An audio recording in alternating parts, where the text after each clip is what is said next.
Hey everyone, Erick Stakelbeck here. Today on the newscast, Israel wraps a major military drill as it prepares for conflict with Hezbollah this year. Get all the breaking details coming up.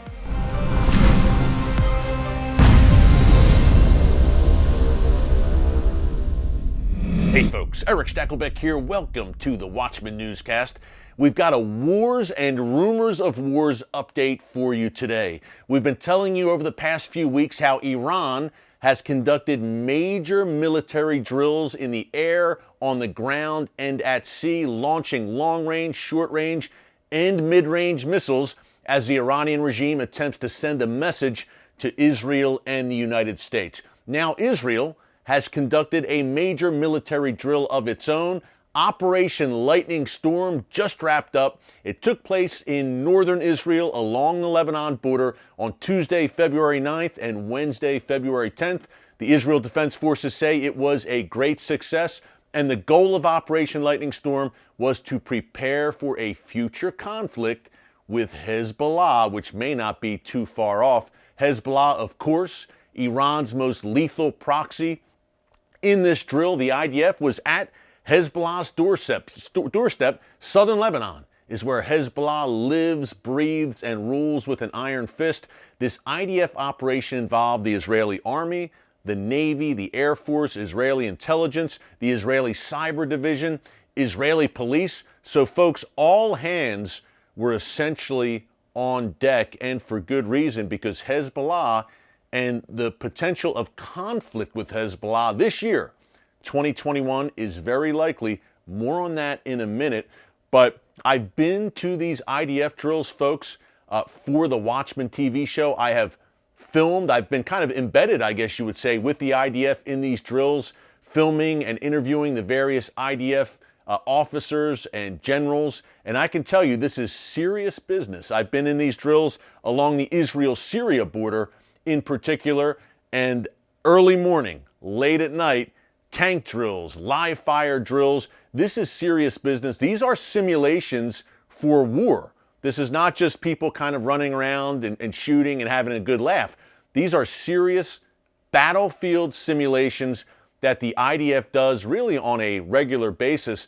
But the timing of Operation Lightning Storm is no coincidence, because earlier this week, the Israel Defense Forces released their annual intelligence assessment, laying out the state of things basically when it comes to Israel's security for the year 2021. And the IDF intelligence assessment found that conflicts with Hezbollah are highly likely in 2021. You might say, why? Well, why would that happen? Well, number one, as we've told you many times here on the newscast, Hezbollah has a massive arsenal of some 150,000, probably more than that, rockets and missiles aimed at every inch of Israel.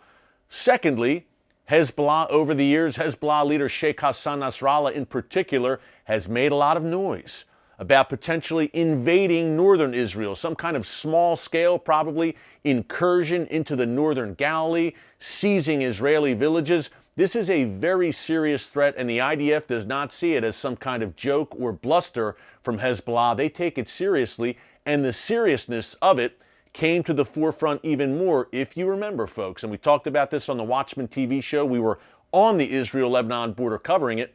December 2018, the uncovering, the exposure of Hezbollah terror tunnels going from southern Lebanon underground into northern Israel, in particular into that beautiful community of Metula, the northernmost point of the state of Israel. We filmed there for the IDF. Great people there in Metula who ended up with a Hezbollah terror tunnel underground in their midst.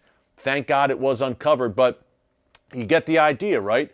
The rocket, the missile arsenal, the ground invasion possibilities, terrible possibilities, the tunnel threat. So needless to say, the IDF is very wise to prepare for a future conflict with Hezbollah, because Hezbollah seems to be itching for it, and their Iranian master at the end of the day, however, is the main decision maker when it comes to that. If Iran says go, Hezbollah says okay, we go. Remember, folks, key point here, Hezbollah was founded, created, funded, supported, armed by Iran. Southern Lebanon, Hezbollah country, is essentially Iran West. And guess what? They're right at Israel's northern doorstep. Now, that annual intelligence assessment that I mentioned, a key point there, another reason which makes conflict with Hezbollah very likely in 2021 and beyond, is that Iran is attempting to equip Hezbollah and its other terror proxies around the region with upgrade kits. What is an upgrade kit? Well, basically, Iran wants to upgrade the standard rockets that Hezbollah, Hamas, the Houthis in Yemen, and other terror groups that Iran sponsors, they want to upgrade those rockets, which are deadly enough, into precision-guided rockets, PGMs, precision-guided missiles for short. We've talked about them many times here in the newscast.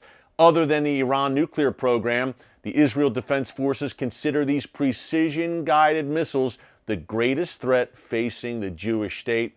And that's why you've seen a good deal of airstrikes, hundreds if not thousands, against Iranian and Hezbollah assets in Syria over the past few years. The main reason is these convoys passing through Syria on their way to southern Lebanon, which contain the components for PGMs, precision-guided munitions. They get into the hands of Hezbollah. Hezbollah assembles these components in southern Lebanon, and then all of a sudden, that arsenal I mentioned of some 150,000 rockets and missiles, all of a sudden they're not fired kind of haphazardly, which is bad enough. Look, they still hit their target many times and cause a lot of damage, as we saw in the war in 2006 between Israel and Hezbollah, where dozens of Israelis were killed and thousands of Israelis had to evacuate their homes in northern Israel. But if you turn those missiles into precision-guided missiles, they are guaranteed, most likely, to hit their mark. That is a red line for the IDF. So in this intelligence assessment,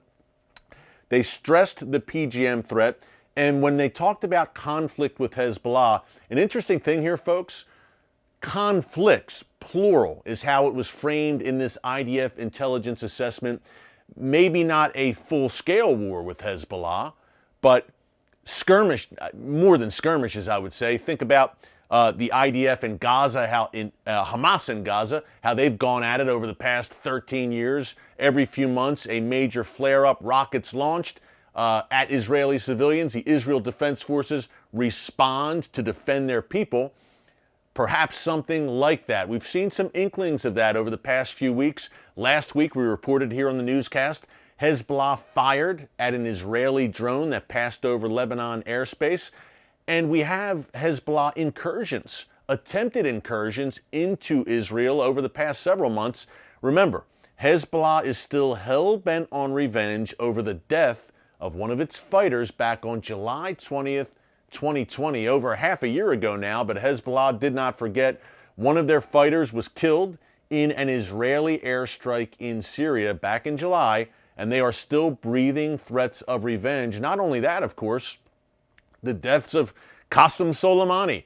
Hezbollah and their Iranian master still talking about avenging him, and of course, the nuclear scientist Mohsen Fakrizedah, who was killed in November of 2020. More on him in a second. Some very interesting updates there on his death. One last takeaway from this Israeli intelligence assessment, and we've been kind of saying this a lot over the past few weeks. Look at Iraq and Yemen as new battlefields in the proxy war that Iran is waging against Israel and the United States by extension.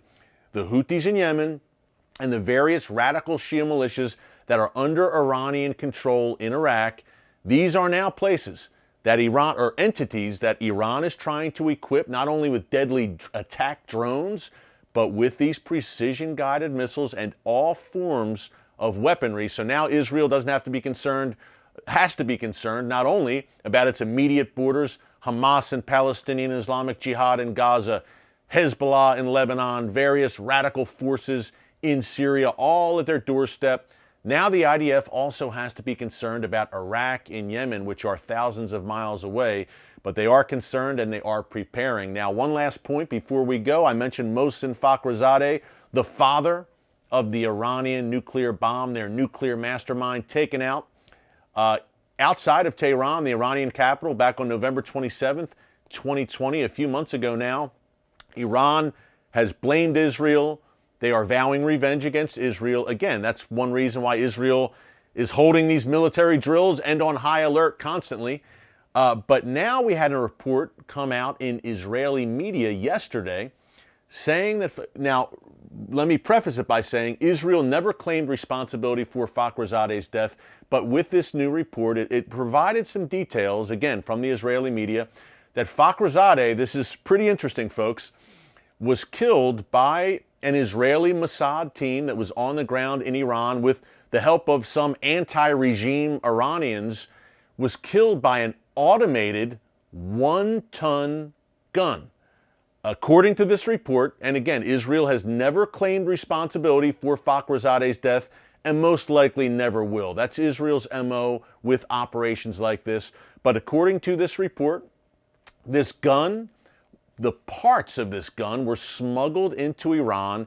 It was then assembled inside Iran, this 1-ton gun, automated, and then used to take out Mohsen Fakrizedah. Now, apparently, according to this report, his bodyguards were not harmed.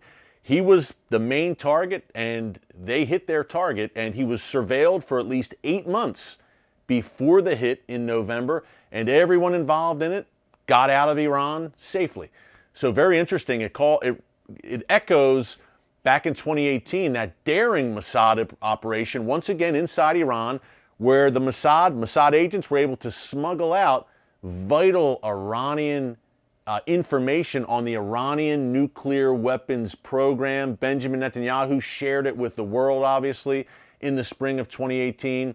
Right under the Iranian regime's noses, the Mossad did this, and they got out. By the way, on those Iranian nuclear documents that the Mossad got their hands on and smuggled out of Tehran, Mohsen Fakrizadeh's name was all over them, and including even handwritten notes by Fakhrizadeh himself. Folks, this was no one just working in a lab with some beakers pouring them into each other. This was the mastermind of Iran's nuclear weapons program, a man with deadly intent, a deadly ideology. He does not like you, he does not like me. So, Mohsen Fakrizadeh is gone, but very interesting to get some details, reported details, about how that all went down. Hey, thanks for joining us today on The Watchman. Don't let any of this bother you or make you fearful. God Almighty still sits on the throne. He sees the schemes and the plans and the plots devised by Israel's enemies, and he quite literally laughs. If you don't believe me,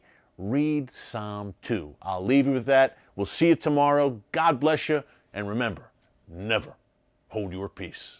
Hey everyone, thanks for checking out the Watchman Newscast. If you enjoyed this episode and want to see more, make sure you go ahead and hit the like button, click subscribe, and tap the bell icon to turn on notifications for new Watchman Newscast episodes every weekday.